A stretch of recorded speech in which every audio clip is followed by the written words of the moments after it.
Welcome to Fireside Nets with Spen and Nick, your number one podcast for Brooklyn Nets news, information, reactions, opinions, breakdowns, and so much more.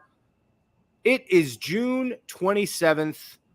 The second round of the NBA draft is coming to a close, and we are officially in rebuild mode with the Brooklyn Nets.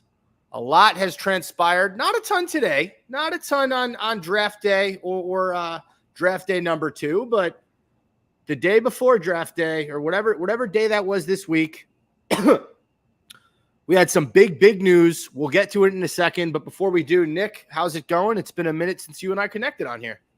It's going well, bro. Just doing my thing, living life, grinding, crushing it as always. As always, living life, grinding, crushing. Well, you froze there for a minute. You're back. The Nets don't have one pick? The Nets did not have one pick in this draft. I did want to comment and say that you kind of stole my look for this episode. I usually go with the backwards hat, black shirt. It seems like you copied me a little bit.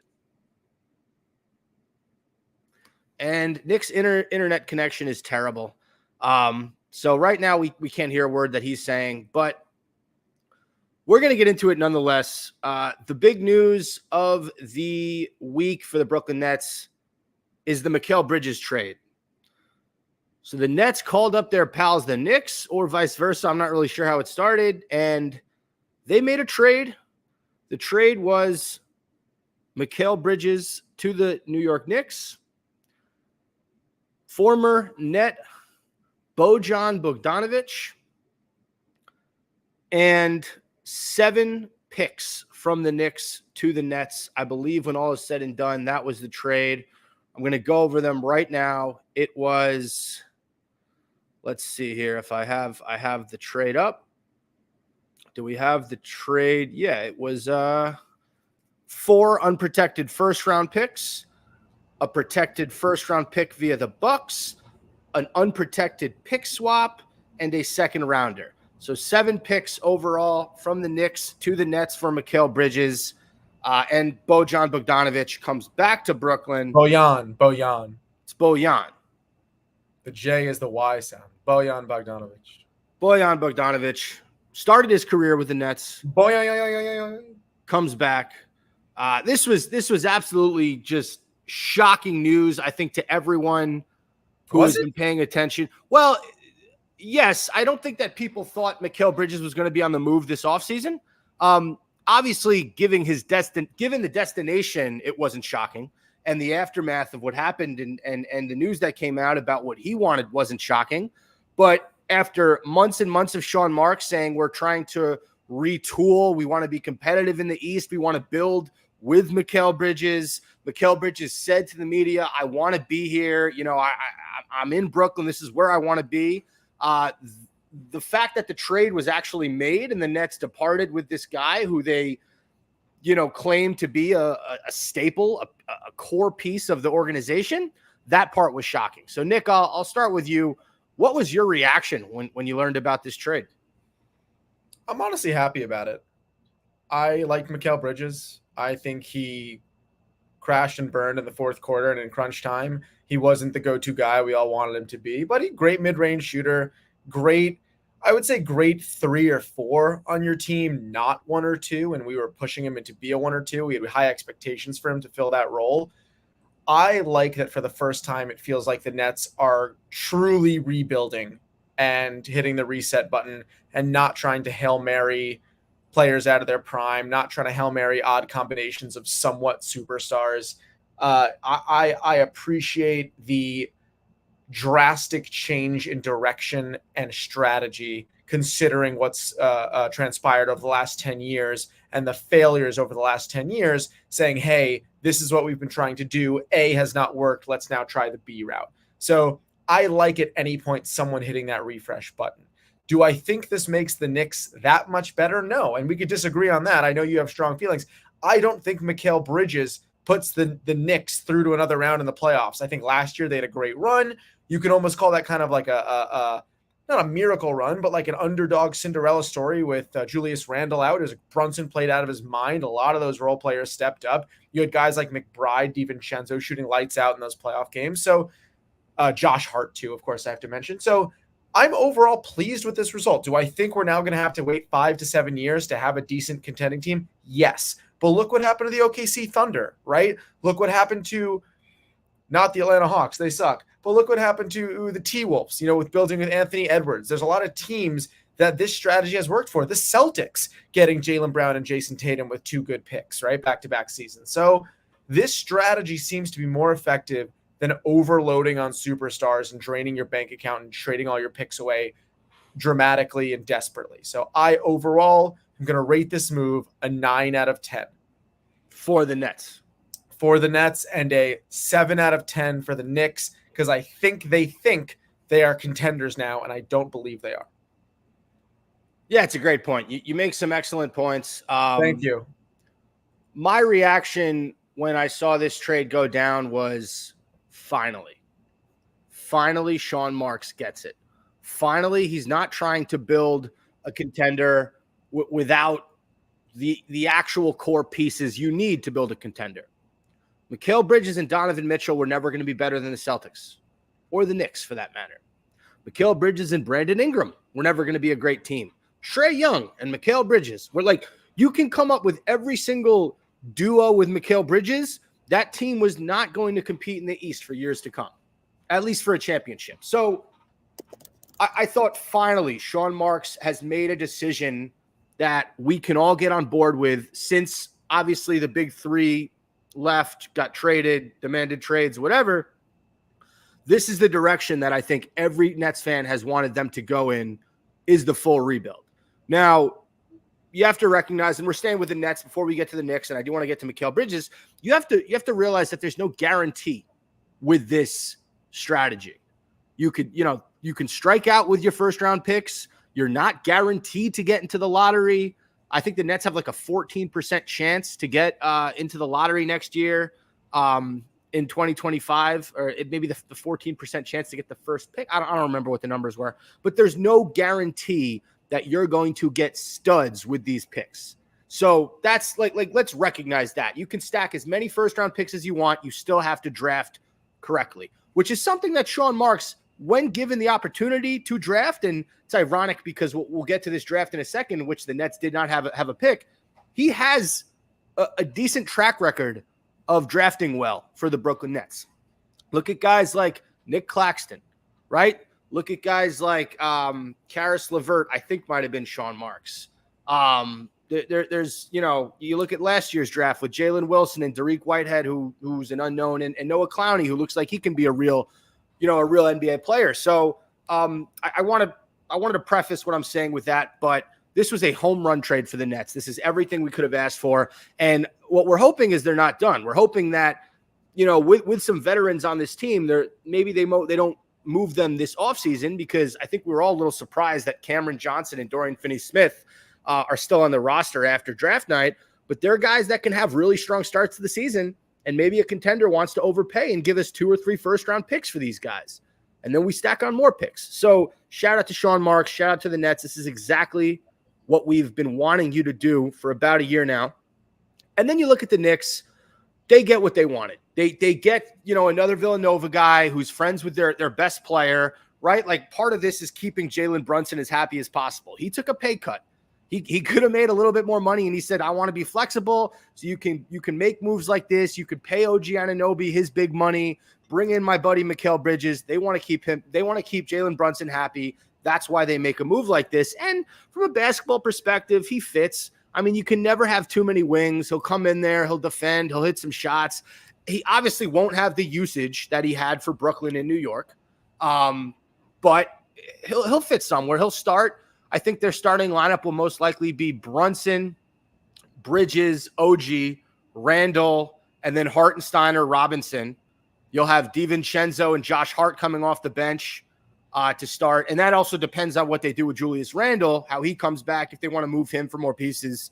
But that's how I see the Knicks right now. I don't think that they're better than the Celtics. I think that they're up there, maybe a smidge worse than the Celtics, but they're right there.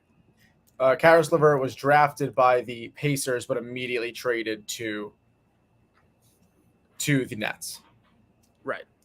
In So from a basketball perspective, kudos to the Knicks. Like you said, I think your ratings were right. I gave the Nets an A on this trade. I gave the Knicks a B+. They gave up a lot. I mean, 7 picks overall. I forget that. I think it was 5 first-round picks. Like, and tell me if I'm wrong here. 6 first-round picks. I just personally feel like Mikal Bridges is just a better Josh Hart and DiVincenzo. Like, solid defender, solid knockdown mid-range shooter. I think both DiVincenzo and Hart shoots the 3 better than Bridges. But what is Hart? Hart doesn't. Hart's not a good 3-point shooter. I mean, the playoffs he was. Historically, he's not. That's fair. I just don't really see what the Knicks are adding. It almost instead of feels like adding a complementary piece, they're adding a depth piece, like a substitution type player. Like, not Bridges is obviously going to start, but it seems like they have now a bunch of similar guys, right? Obviously, you have Randall and Brunson leading the pack, but then Hart, DiVincenzo, Bridges, they all kind of spread the floor. They're all good. Like I said, 3 or 4, number 3 or 4 in a lineup, in a scoring lineup on a team. I don't see what this does in terms of the balance and a need for the New York Knicks. It feels like they just added a talent with no direction. So, and again, I hate the Knicks. I'm biased. I want the Knicks to crash and burn, but I could acknowledge a good trade. I can acknowledge that they got Brunson, which was brilliant. I could acknowledge getting Hart off the bench was an amazing move, especially come playoff time. DiVincenzo was a surprise because I don't think anybody expected DiVincenzo to play as well as he did after, what was he on the Warriors beforehand? And he was kind of falling off. So I could acknowledge a good trade and a good pickup when I see one. I don't see this other than, okay, you got another solid player. I'm not even mentioning OG. You got another solid player. I don't think he's going to be one of the go-to guys, but he's talented. He'll hit mid-range shots. He won't diminish the team at all, but does he put them over the top? I don't know. I don't think he fills a need that they necessarily were trying to fill other than stacking a little more talent onto a team. I get it. Look, this is their shot. This is the Knicks' shot. They're going all in. They're putting all their chips in the table. They're saying, this is our championship window. We want to win now. But could they beat the Celtics? No. I don't know. What I'll say is this. I do want to get to Mikal Bridges, his tenure with the Nets, and what you think of him now. So I'll start. With this move, Mikal Bridges becomes, on a team that employed Kyrie Irving, James Harden, 2 guys that forced their way out of Brooklyn who were hated by Nets fans afterwards, Mikal Bridges possibly becomes the most disliked Net ever. And let me tell you why. When he came here for KD, he was the that great hope that Nets fans thought, okay, well we lost one of the greatest players on the planet, but we got back this young talent. And when he first, I think the worst thing to happen to Mikal Bridges, I've said this in the past, was how well he played right off the bat for the Nets. He came in, he was scoring, he was hitting shots, he was their best player by a long shot, and he gave us a lot of hope, and he gave Sean Marks this belief that we could be a good team in the East with him as our first or second player. And then what happened? Let's talk about this last season. Not only did Mikal Bridges struggle mightily and had a disappointing year for the Brooklyn Nets. I mean, I don't think he cracked 20 points per game. He was like a shade under 20. Cam Thomas ended up being our leading scorer for the year. Shooting numbers were down. Just everything was down. And obviously his usage rate was really high, but it was the constant flirting with the New York Knicks. It was the podcast appearances. It was Josh Hart, recruiting him and making these jokes, blink twice if you're being held hostage. It was the press conference where Mikal Bridges said to the media, after a game, hey, I want to be here. This is where I want to be. And then in the offseason, you go and you tell the front office that you want to be traded to the New York Knicks so you can play with your friends. Listen, you cannot, I despise Kyrie Irving for what he did to this team. I do. At this point, I don't care as much, but at the time, the last year, I hated it. And James Harden, the same thing. I thought he quit on the Nets. Those guys really bothered me. But while they were here, while they played in Brooklyn, they did not go to guys on other teams in front of our faces and say, yeah, I really don't love, I really don't love it here. Mikal never fully endorsed Brooklyn in the way that you would like your franchise player to do it. He went on that roommates podcast and kind of laughed every time they ripped on the Nets. And it's just something that, we all knew it was happening, but we wanted to ignore it. We wanted to push it down because he was still on the team. He forces his way out. And now at this point, you're like, well, why did you even bother to be here in the last year? Like, you should have demanded a trade at the end of last offseason because you don't want to be here. You never wanted to be here. Everything you said was total baloney about you wanting to, build something here. And I hate it. And now you go from, you ran from the grind. You would have been the first or second option here. You're now at the very most, he's the third best player if they don't bring back Randall. If they bring back Randall, he's the fourth best player on the Knicks. But why are you acting like we wanted him to be the first or second option? I didn't want, he's not a good enough player to be the first or second option or to carry our team to any sort of run of the playoffs. But in terms of him, in terms of what he believes, could you I'd imagine? I'd rather play with my friends on a good team than play by myself on a bad team. So you don't have a problem. You don't have a problem with what he did? No, because I don't think he even knows what he wanted. I think he got a good contract from the Nets. He was in over his head thinking he could. He's on a team deal, by the way. He's not on a great contract. Thinking he could fill Kevin Durant's shoes is blasphemous. Nets fans thinking he can fill Kevin Durant's shoes is delusional. Here's where my head's at. You came for 1 year, okay? You didn't give us enough stardom. You didn't give us enough success, and you didn't give us enough time to love you. And you didn't do enough for us to love you, or you weren't lovable for enough for us to love you. So I didn't get attached to this guy because the run was so short and the run was unsuccessful. If you said to me, Mikal Bridges came in averaging 40 points a game and took us to the second round of the playoffs and did what Brunson did, oh, wow, I really want to keep this guy. Brunson is now beloved. I overheard a guy on the goddamn train saying Brunson's the best Knick of all time. Okay, so Brunson changed a team. He changed the trajectory of a team. Mikal Bridges came to a bad team, and he made the bad team no better. Okay, he had good games, more good games than not, and when it came down to it, we didn't win that many games. We didn't make the playoffs. Nothing good really came out of it other than, oh, it's nice having a decent player on our team. Cam Thomas was more exciting. You and I were more pumped about Cam Thomas, and you and I wanted the ball in Cam Thomas's hands more when it mattered most this season for the Brooklyn Nets. So no, I don't despise Mikal Bridges. Do I think Mikal Bridges just went, like you said, from being a number 1 to being a number 4? He's going to get pushed back in the shadows. He's almost going to be kind of fall back like LeVert did. When LeVert was on the Nets and he was our first or second option, and you're like, damn, this guy has potential. Now he's the fourth look on the Cavs because you have Mitchell, you have Garland, you have Allen, you have Mobley. No one talks about Caris LeVert. No one even knows where Caris LeVert is. He'll occasionally show up and drop 16 to 18 points. You're like, oh, the dude could play, but he's constantly injured. And he kind of took a backseat to pretty much everybody else on the team.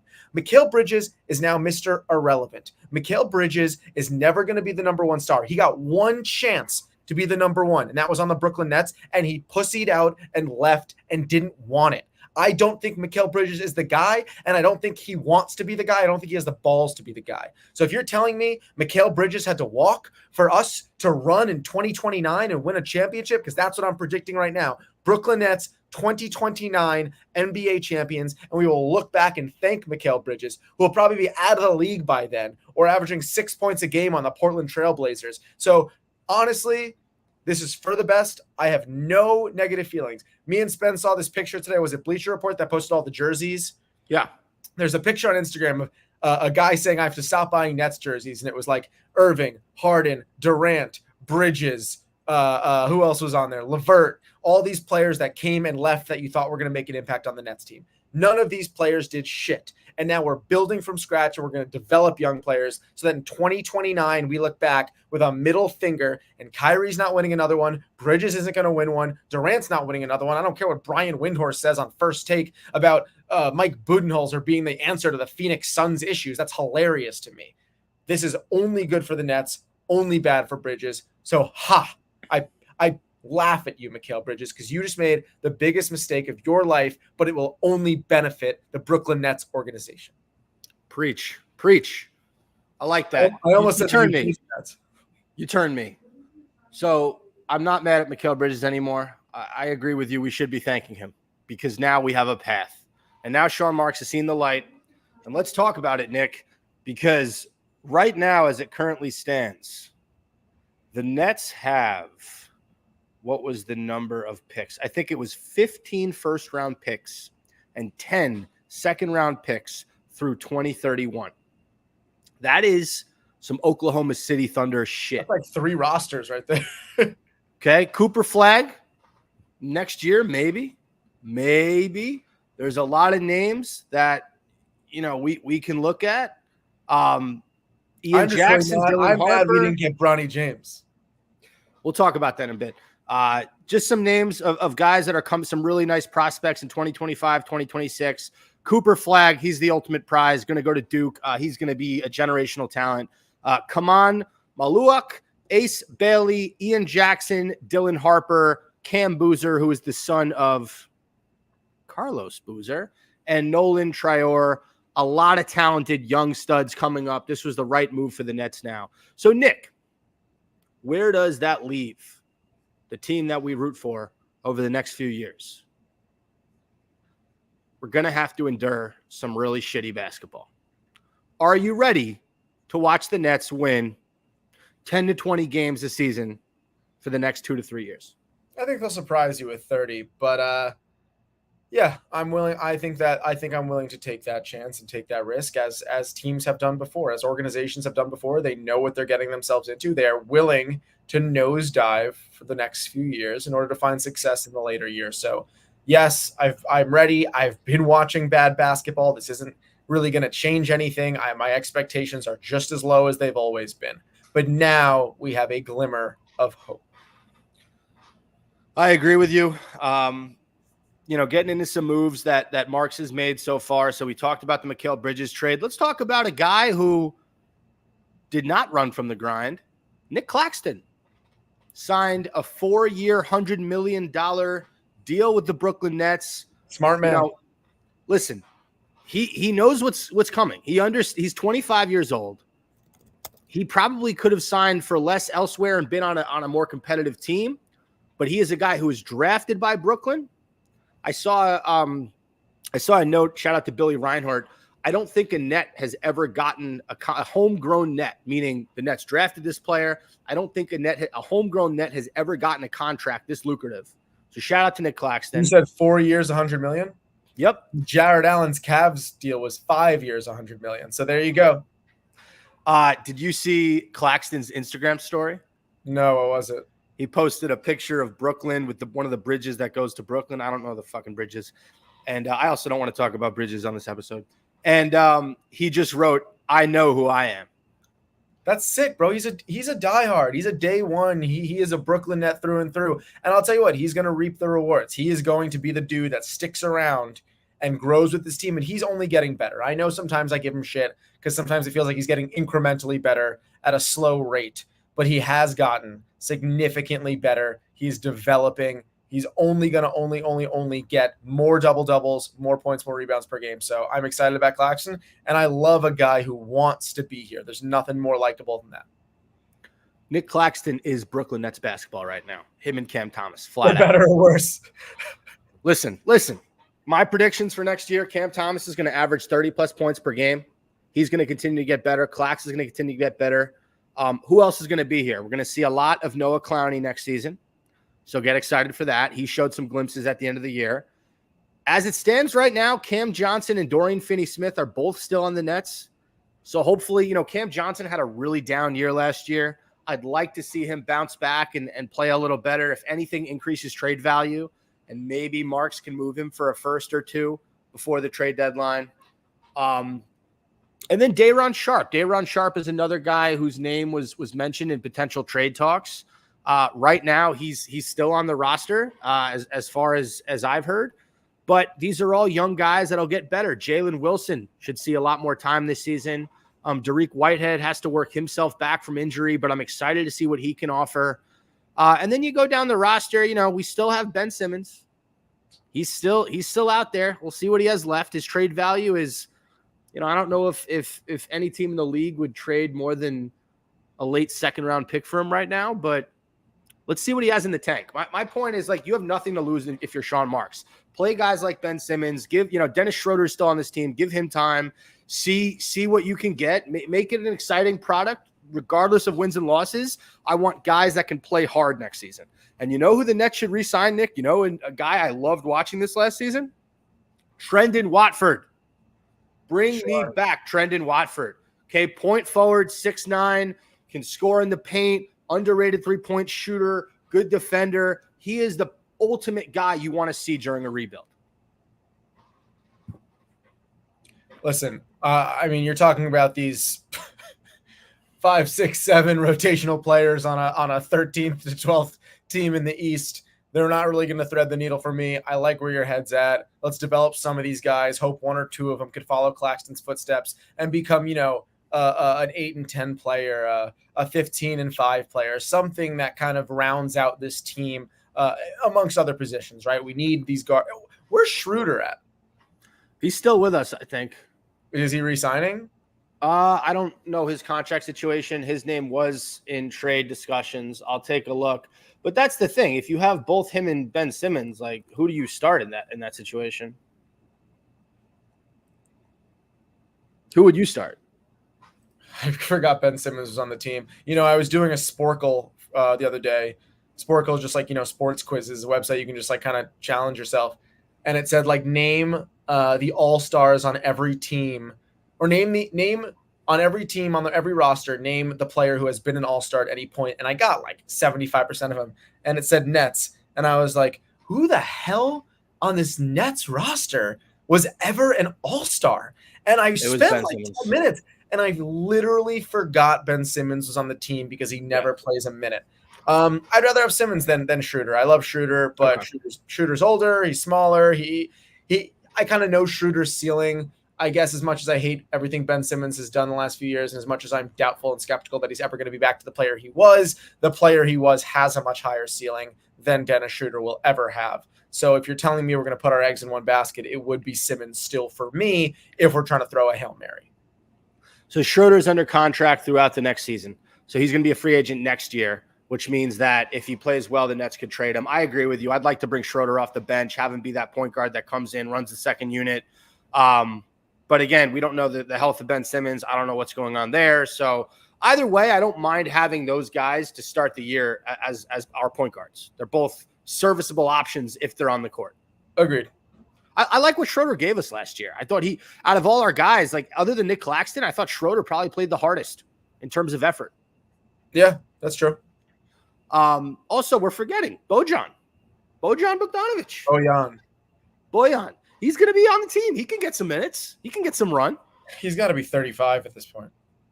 He's pretty old. He didn't come here as like a young guy. He played overseas for a few years before he joined the Nets. I mean, I love him. He's Croatian. One of my best friends in the world is Croatian. His dad has actually drank with Bojan Bogdanovic when he was injured a few years ago. They hung out like in a backyard on Long Island. He is 35 years old. He's bounced around. He's on the Nets from 14 to 17, Wizards, Pacers, Jazz, Pistons, Knicks, and back to the Nets. Now, do I think he's going to get decent minutes? Well, he shoots at a good rate, but like he's just older. I'm expecting 10 points a game from Bogdanovic, really, because we're on our last leg in terms of talent. But I like Bogdanovic. He's fun to watch. He's a likable dude. Before I do want to get to the draft to close out the episode because I have a few comments there. But the one thing I do want to say, Nick, is if I'm Sean Marks and I want to fill out this roster, I need to go after young guys who have not succeeded in their current situations, who have maybe had disappointing starts to their career. You look at a guy like what we did with Lonnie Walker last season. Lonnie Walker was on a veteran's minimum contract, and he started the year off as a six-man candidate. He was great. Trendon Watford's another guy. Couldn't really find a home in Portland, bounced around a little bit, had a really nice season with us last year. It doesn't always work. We tried it with Harry Giles a few years ago, and that didn't work. And there have been guys that have come in. But if you're the Nets, look at a guy like a James Wiseman, right? Look at a guy like I had some names earlier. Let's see if I can find him here. Look at a guy like Isaac Okoro, who just played for the Kings. He's going to be a free agent. Like, these are guys that you bring in, you see how they play. Maybe they can have really good starts to the season, and then you sell them when their value is high before the trade deadline. right? Another guy, Patrick Williams for Chicago. He hasn't been, he's going to be a free agent. He's someone you might want to bring in. If the Lakers are looking to trade him, Jalen Hood-Schifino, I think it's Jalen Hood-Schifino, right? Rookie last season, did nothing. He's not going to crack the rotation now that they got Bronny James. So these are the types of players that if I'm Sean Marks, buy low, sell high. That is the name of the game if you're the Brooklyn Nets right now. All right, let's get to Bronny James. Okay, so NBA draft. I watched the entire draft waiting for the Nets to trade in. Did not happen. Wasn't the biggest fan of Marks not moving any of these veterans for a first-round pick. I thought there was some really nice talent on the board from, say, like 9, 10 to 20. I would have freaking loved Dalton Connect to go to the Nets. He went to the Lakers at 17. Nico Latopic went to the Thunder, I think at 12 or 13. He's going to sit out a year. He would have been such a nice point guard of the future for the Nets. Isaiah Collier, he went 20th. I don't remember what team he went. No, he didn't go 20th. Isaiah Collier went very late in the draft. He was almost, yeah. Could you do me a favor and look up where he went? Sure. Isaiah Collier. Are you sure it's French, or is it just Collier? Utah. He went to Utah very, very late. But, like, these are names that I thought Sean Marks could trade into the draft to get. Bubbs Carrington was another one. Isaiah Collier was the actual good player on USC this year. Yeah. So, disappointed that Marks didn't get into the draft, but I'm not going to complain about first-round picks because we have a lot of them throughout the next few seasons. Next year's draft is going to be loaded with more talent than this year's draft, so I'll be patient. I just would have liked to get one of these guys in the first round. Bronny James. So second round today, you see the news that Rich Paul, Bronny James's agent, I saw this. He told every single NBA team that wasn't the Lakers or the Suns, if you draft Bronny James, he's going to play, or he's going to not play for your team. He's going to play professionally in Australia. So what happened? Bronny falls to the Lakers, I think in like the 4th or 5th last pick of the draft. 55th overall. 55th overall. And all of a sudden it becomes this amazing feel-good story. LeBron gets to play with his son. Oh my goodness, what a feel-good story. And Nick, I don't know where you stand on it. I could not have been more disgusted with how this all played out. I just think it's funny that Rich Paul thought other teams would want Bronny James. I think he averaged 3 points a game at USC. Isaiah Collier was the only player on that terrible team who could play basketball. And he played well. But teams would have only drafted Bronny, obviously, in the hopes of LeBron coming to their team.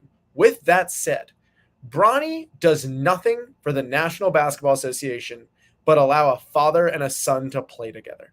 They are appeasing LeBron James, considered one of the best 2 basketball players in the world.